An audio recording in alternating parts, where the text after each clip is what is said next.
మండల కేంద్రంలో community contact programme ఇది మనం రెగ్యులర్గా చేస్తున్నాం.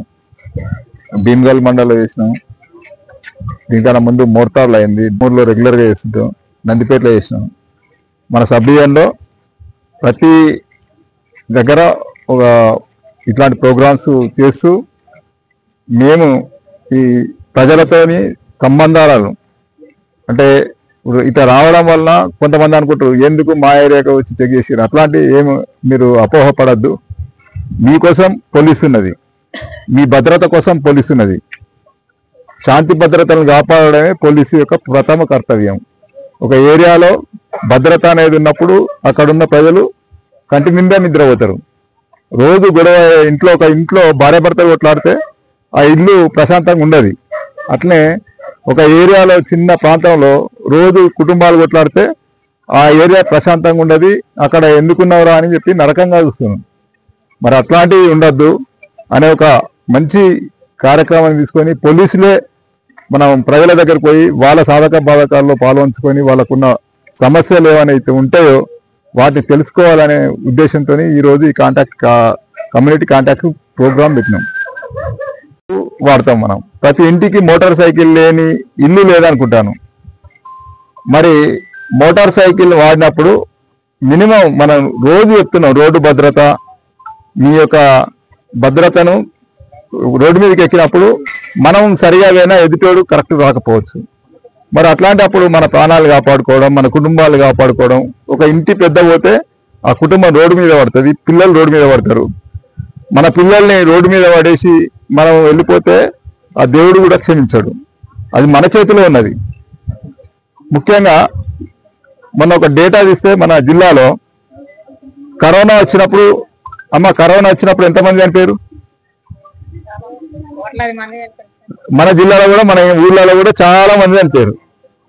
మన జిల్లాలో ఆ కరోనా పీరియడ్లో 350 మంది చనిపోయారు. నిజామాబాద్ జిల్లాలో మొత్తం 2 సంవత్సరాల 19, 20, 21లో.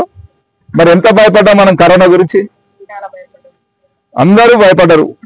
కరోనా ఇంట్లో బయటికి రావాలంటే ఎంతో జాగ్రత్త పడ్డాం. మరి దానికన్నా ఎక్కువ రోడ్డు ప్రమాదాల్లో చనిపోయారు. 350 మంది కరోనాతో బారిన పడి చనిపోతే 400 పైచీలకు రోడ్డు బారిన ఈ టైంలో చనిపోయారు. మరి మనం దాన్ని గుర్తిస్తలేం, రోడ్డు ప్రమాదాలని మనం గుర్తిస్తలేం. అవగాహన కల్పించుకుంటే ఒక 50 to 60% నేరాలు తగ్గించుకోవచ్చు. ముఖ్యంగా మనం చూసినాం, ఇప్పుడు చాలా వెహికల్స్ ఇక్కడ తీసుకొచ్చినాం. అవన్నీ వితౌట్ ఇన్సూరెన్స్, వితౌట్ లైసెన్స్ కూడా ఉన్నాయి. అంటే లైసెన్స్ లేక, ఇన్సూరెన్స్ లేక బండి నడుపుతున్నారు. మేజర్ ఏంటంటే మొన్న ఒక యాక్సిడెంట్ అయింది మా దగ్గర, హిట్ అండ్ రన్ కేసు. అందులో కారు, అది ఎట్టిగా కారు, ఇన్సూరెన్స్ లేదు, చనిపోయింది వ్యక్తి. ఇన్సూరెన్స్ లేకపోతే ఏమవుతుంది? ఆ కారు ఓనర్ కానీ, వెహికల్ ఓనర్ కానీ, వాళ్ళు బాధితులు ఎవరైతే ఉన్నారో వాళ్ళు నష్టపరిహారం చెల్లించుకుంటారు. అయితే కోర్టు కావచ్చు, లేకపోతే వాళ్ళ కారు ఓనర్ ద్వారా పరిశ్రమ కూడా చెల్లించాల్సిన పరిస్థితి ఏర్పడుతుంది.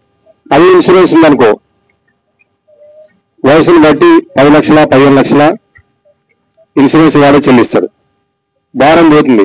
దయచేసి అందరూ కూడా వెహికల్స్ ఎవరికి ఉన్నాయో, మనం 2 వీలర్ కదా మనకేమైతే అనుకుంటాం, ఎక్కువ యాక్సిడెంట్లు అయ్యేది 2 వీలర్ వితౌట్ హెల్మెట్. ఈరోజు పేపర్లో చదివినట్టున్నారు, 80% యాక్సిడెంట్స్ అతివేగం వల్లనే జరుగుతున్నాయి. అతివేగం ఎట్లా జరుగుతుంది? మనం డ్రంక్ అండ్ డ్రైవ్ లో ఉంటే అతివేగం జరుగుతుంది. లేకపోతే యూత్ ఎస్పెషల్లీ వాళ్ళు ఓవర్ స్పీడ్గా నడుపుతారు. వాళ్ళకి తెలియదు 60 కిలోమీటర్స్ కంటే ఎక్కువ వేగం వెళ్తే యాక్సిడెంట్లు జరుగుతాయట. అదే 60 కిలోమీటర్స్ బిలో వెళ్తే మనం చాలా వరకు ప్రమాదాలను నివారించవచ్చు. మన vehicle to vehicle distance 35 metres. మనం ఎక్కువగా ఉంటే 60 మీటర్స్ బిలో ఉండి 35 మీటర్స్ గ్యాప్ ఇస్తే ప్రమాదాలు కూడా నివారించవచ్చు. ఎందుకంటే మన ముందట వెహికల్ ఉంటే అదే మనం ఆ వెహికల్ కు డాష్ ఇవ్వకుండా ఉంటాం. ఈరోజు పేపర్లో వచ్చింది. అందరూ కూడా దయచేసి ఎక్కువ మట్టుకు మనకు యాక్సిడెంట్లు అయ్యేటి అతివేగం వల్ల, ఈ డ్రంక్ అండ్ డ్రైవ్ వల్లనే. మళ్ళీ వితౌట్ హెల్మెట్. మనకి హెల్మెట్ ఉంటే యాక్సిడెంట్ అవుతుంది, కానీ ప్రమాదం నుంచి వెళ్ళి మనం డెత్ నుంచి తప్పించుకోవచ్చు. అదేవిధంగా సైబర్ క్రైమ్స్ ఏమో మీకు అందరూ తెలుసు. ఇవాళ రేపు అందరు స్మార్ట్ ఫోన్లు వాడుతున్నారు. అలా 2 సిమ్లు ఉంటున్నాయి. 90 కోట్ల మంది ఇంటర్నెట్ వాడుతున్నారట. ఈ రోజు కూడా పేపర్లు వచ్చింది అది. మన 140 కోట్ల జనాభాలో 90 కోట్ల మంది ఇంటర్నెట్ వాడుతున్నారు. దానివల్ల ఎంత ప్రమాదం ఉందంటే, మనం అంతకుముందు మనం ఇప్పుడు అందరం అనుకుంటున్నాం ఓటీపీ చెప్పకపోతే సరే, మన వ్యక్తిగత ఇన్ఫర్మేషన్ ఇవ్వకపోతే సరే అనుకుంటున్నాం. కానీ కాదు, నువ్వు వ్యక్తిగత ఇన్ఫర్మేషన్ ఇవ్వకుండా, ఓటీపీ ఇవ్వకుండా నువ్వు ఏమీ తెలియకలోని అనుకుంటున్నావు. కానీ ఎదుటివాడు ఇంకా తెలివి వాళ్ళు ఎక్కువ ఉపయోగించి వాళ్ళు ఏపీకే ఫైల్ కానీ, మీ వాట్సాప్ గ్రూప్లకు ఏపీకే ఫైల్ కానీ, లేకపోతే మిమ్మల్ని ఇన్వెస్ట్మెంట్ పెట్టడం కానీ, లేకపోతే ఏదైనా ఫ్రాంచైజ్ తీసుకోవడం కానీ, అట్లా మిమ్మల్ని ఆశ చూపి వాళ్ళు లాభాలు వస్తాయని చెప్పేసి, రెట్టింపు లాభాలు వస్తాయి కొన్ని రోజులని చెప్పేసి వాళ్ళు మిమ్మల్ని ఆశ చూపి మీ వ్యక్తిగత ఇన్ఫర్మేషన్ దొంగిలించి మీ అకౌంట్ లో ఉన్న డబ్బుల్ని దొంగలిస్తున్నారు. అది మనకు తెలియకుండా అయిపోతుంది. దయచేసి మీరు ఓటీపీ ఒకటే అయిపోయింది నేను చెప్పకుండా సరిపోతాను. మొన్ననే ఒక కేసు వచ్చింది. ఏపీకే ఫైల్ మీకు అందరూ తెలుసు, pmkisan.apk ఫైల్ అని మనకు వాట్సాప్ గ్రూప్ లో వస్తున్నాయి. పిఎం కిసాన్ అనే కాదు, ట్రెండ్ ఏది ఉంటే అది, ఆధార్ కార్డు కావచ్చు, ఏదైనా అప్డేట్ కావచ్చు, .apk ఫైల్ అని మీ వాట్సాప్ గ్రూప్ వస్తాయి. కొందరు వాట్సాప్ గ్రూపులలో కూడా పంపిస్తున్నారు, తెలిసిన వాళ్ళు కూడా పంపిస్తున్నారు. అది క్లిక్ చేయడం వల్ల ఏమవుతుందంటే, మీ మొబైల్ హ్యాక్ అయి మీ మొబైల్ సిగ్నల్ వెళ్ళిపోయి మీ మొబైల్లో ఏమన్నా డాటా అతని మొబైల్ చేతిలోకి వెళ్ళిపోతుంది. అప్పుడు అతను పిన్ నెంబర్, ఓటీపీ ఆ మొబైల్ కి వస్తుంది. అంటే నీ మొబైల్ ఎట్లా వాడతావో అతని చేతిలో ఉన్న మొబైల్ సేమ్ అట్లాగే వాడి మీ ఫోన్ పేలో ఉన్న కానీ గూగుల్ పేలో ఉన్న మనీ దొంగలిస్తున్నారు. అందుకే చాలా జాగ్రత్తగా ఉండాలి. మన ఫోన్ వాడితే చాలా జాగ్రత్తగా ఉండాలి. ఇన్వెస్ట్మెంట్ కూడా చాలా మా దగ్గర కేసులు వచ్చినాయి. ఇన్వెస్ట్మెంట్ ఏంటంటే, ఏదన్నా కంపెనీలో లాభాలు వస్తాయని చెప్పేసి ఇందులో పెట్టమని చెప్పేసి 10,000 కానీ 20,000 కానీ 30,000 కానీ ఒక అకౌంట్ తీసి పెట్టుబడి పెట్టమని ఆశ చూపుతాడు. అప్పుడు మనం ఏమనుకుంటాం, 10,000 వేస్తాం, కానీ అక్కడ చూపిస్తుంది అకౌంట్ లో మీకు 10,000కి 20,000 చూపిస్తుంది, 30,000 చూపిస్తుంది. అవి మనీ కాదు, ఉత్తా నెంబరే ఉంటుంది అక్కడ. మీరు తీసుకున్నా విత్డ్రా చేసుకున్నా రాదు. మీరు ఏమనుకుంటారు, ఇంకా 30,000 విత్డ్రా కావాలంటే ఇంకొక 20,000 డిపాజిట్ చేయండి అని అంటారు.